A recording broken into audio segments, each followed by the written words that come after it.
So we're going to take a look at the chart for Lucid. Let's see how it performed on the day. So it ended up closing at $19.73, being up 6.48%. On the low, it tested $17.82, and then on the high, testing $19.99. When we take a look at the volume stats on the day, you can see we traded at 20.414 million shares, and the average volume over 10 trading days is at 15.072 million shares. So we had above average volume on the day, and of course we saw strength in the stock. Now when we take a look at our chart, we are using the 30-minute chart because I wanted you guys to see something very quickly. As far as where we got to the high at 19.99, we saw resistance right here at the same level back on July the 25th, and of course we were unable to visit that. That's where we had the strong sell-off. So the fact that we revisited that area today and had resistance was not surprising whatsoever. This is what we call a supply zone. But taking a look at the price action that we had on the day, you could see it was very bullish. We had the 9 EMA that crossed over the 21 and as well as for the 50, and it was on a strong uptrend. We still finished above the 9 EMA, so that is something that is good to see. So going into tomorrow, knowing that they're going to be releasing earnings on Wednesday, I'd want to see if Lucid could hold up at least the $19.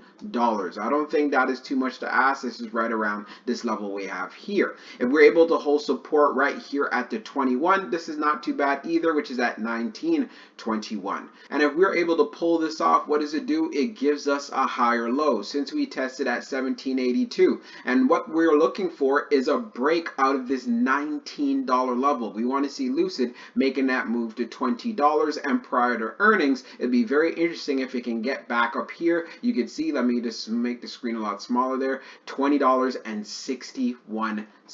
Why is this level important? Lucid was at this level before on the 22nd of July, and this was another area where we experienced some selling pressure and ended up going on a downtrend, so that's a level you want to watch. As far as where it could go, if they end up putting out a surprise in regards to earnings, then we want to see it getting up to 21.80 and then making that move to 22.50. We talked about how much that was a key level. We looked at the dailies. We also took a look at the fibs. Now, if earnings don't end up being good and we decide to have a pullback, then of course you'd want to see support holding up at least $18. But depending on how bad it is, then we could start getting down to the 17.5 range, and once we have price action below that, that's where Lucid starts looking weak. So let's see how the stock performs going into tomorrow. So we're going to take a look at the recent institutional ownership and short interest information for Lucid. So scrolling down on the page, green rows indicate new positions while red rows indicate closed positions. So when we take a look at the recent filings we have here for the second, we have Clear Street LLC that purchased 686,446 shares, and we have Clear Street LLC with a put value of 687,700 shares. We also have Bartlett & Co. LLC that purchased 500, and as far as for the first, we have Maryland State Retirement and Pension System that purchased 40,916 shares, and the others we have already covered. Now, when we take a look at the short interest, the off-exchange short volume ratio is at 56.62%, and then for the off-exchange short volume, it is just over 3.61 million shares. Scrolling down on the page, the short shares availability is at 100,000, updated 13 minutes ago, and then for the short borrow fee rate, it is at 14.11%. When we take a look at the history of the short volume, we can see for the close of the first, it was at 56.62, and then for the close of the second, being at 57.81. So that is an increase right there. And then when we take a look at the short interest percentage of the float being at 21.79%, Lucid does continue to have short squeeze potential. So we're going to take a look at the chart for SOFI. Let's see how it performed on the day. So it ended up closing at $6.41, being up 0.79%. And you could also see inside of the after hours, it is up another 10%. Sorry, I should say 9.20% at that $7 level, of course. And then when we take a look at the range on the day, it was at $6.31, and then on the high, testing $6.63. When we take a look at the volume stats on the day, you can see we traded at 46 36.686 million shares, and the average volume over 10 trading days is at 21.416 million shares. So we had above average volume and we've seen strength in the stock. Now, when we take a look at our chart, which is a 30-minute chart, SOFI is looking very bullish. We did have some resistance inside of the after hours at $7.16, and you know why this is not surprising? We've seen resistance at this same level back here on July the 21st. So what do we want to see going into tomorrow? Of course, is a break above this level, because that's where we could see SOFI making a further move up, getting to $7.50 and potentially seeing a move going to $8. Now, as far as the price action that we had on the day, like I said, we're using a 30-minute chart. It was bullish. So we had the 9 EMA that crossed over the 21 and as well as for the 50, and then SOFI just continued to trend up from there. The close at 641 was definitely a good look, but it wasn't moving that much overall when we take into consideration the previous day, since it was only up 5 cents. So as far as this after hours action is concerned, by the end of after hours, it would be great if SOFI could stay above $6.70. If it could stay above $6.70 going into tomorrow, then there's a good chance, or a high likelihood, it should be able to revisit back into the $7 area and then seeing what it would do from there. I can see the FOMO coming in because it did put up some solid numbers, which I'll be talking about as well. Let's move on to the short interest. So we're going to take a look at the recent institutional ownership and short interest information for SOFI. Scrolling down on the page, green rows indicate new positions, while red rows indicate closed positions. So when we go over the recent filings for the August the 2nd, we have Steel Peak Wealth Management LLC that purchased 10,340 shares. We have the Treasurer of the State of North Carolina that purchased 336,309 shares, and we have Bartlett & Co. LLC that purchased 44,775 shares. And then we see a closed position here, and we also have Plant Moran Financial Advisors LLC that purchased 2,551 shares, and Powered Funds LLC that purchased 20,077 shares, and all the other filings we have already covered. Now, when we take a look at the short interest, the off-exchange short volume ratio is at 39.48%, and then for the off-exchange short volume, it is just over 3.68 million shares. Scrolling down on the page, the short shares availability is at 10 million, updated 19 minutes ago, and then for the short borrow fee rate, it is at 1.75%.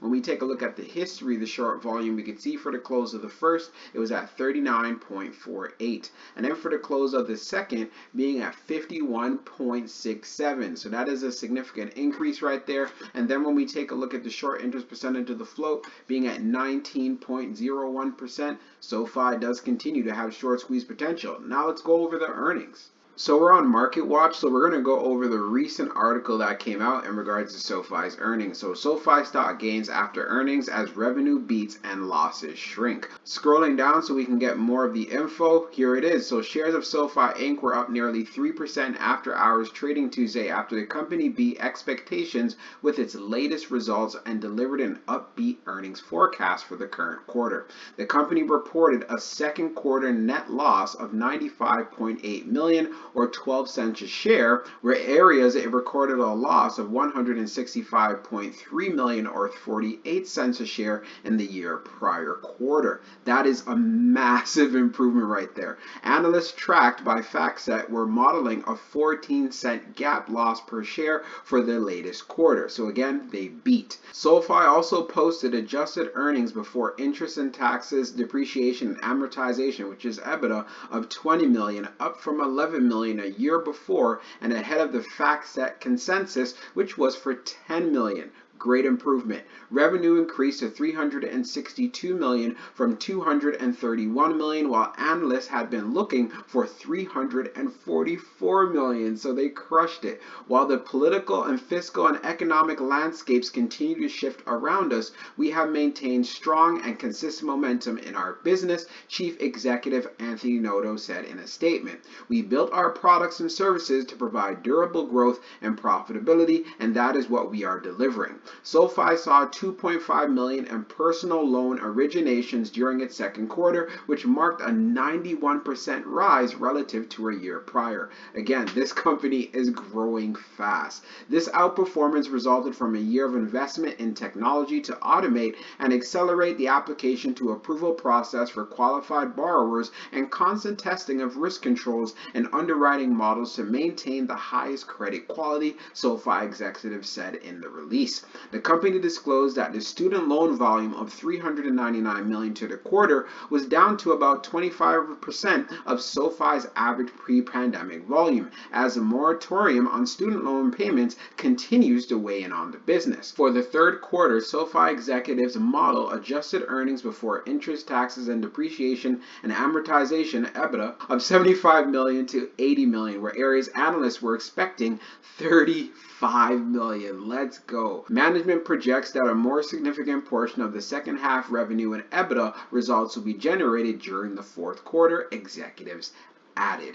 So for all of my SoFi investors out there, there's a lot to be excited about. And as far as going into tomorrow, like I was saying in the technicals, I want to see SoFi gaining momentum above 7. I can see more FOMO coming in, more people wanting to buy up the stock and so forth. So let's see what happens. This also pretty much sums up the video for you guys. I hope you enjoyed it. If you're new to this channel, don't forget to subscribe. And if you enjoyed this video, don't forget to hit the like button. We'll talk soon.